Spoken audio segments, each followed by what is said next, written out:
Di lamang matapos na tayo'y magtatanim ng puno, isabuhay po natin ito. Ito po ay pagpapakita na tayong lahat ay kung nagkakaisa ay maganda po ang may dudulot na bunga. Sa bawat punong ating pinanago, binibigyan natin ng mas malinis na hangin ng ating mga anak, mas matibay na proteksyon ang ating komunidad at mas magandang mundo ang kanilang tatahakin.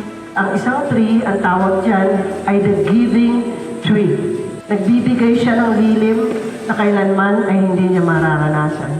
Nagbibigay siya ng prutas na kailanman ay hindi niya kakainin. Naglilinis siya ng hangin ng mga henerasyong darating na kailanman ay hindi niya makikilala. A tree, more than an activity, teaches us vital truths in life. Activity natin ay tree planting and growing. Sapagkat useless po kung hanggang pagtatanim lamang po tayo. Kailangan siguraduhin natin na lumaki, yumabong, at mapakinabangan na susunod na henerasyon ang mga punong itatanim natin. Pipilitin po namin ang lahat ng aming hakbangin ay kapupulutan niyo po ng inspirasyon.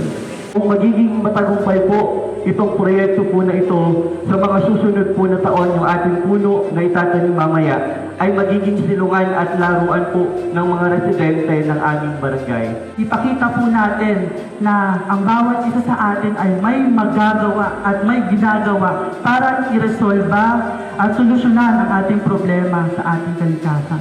Bilang environmental science, since vacation din naman namin, gusto ko rin gawin yung life ko as para maging meaningful. Gusto ko rin talagang malaman kung ano yung mga ginagawa sa mga ganito. Huwag po kayong mahiyang makibaka po dahil tayo rin naman po yung nakikinabang sa mundo, alagaan na rin po natin.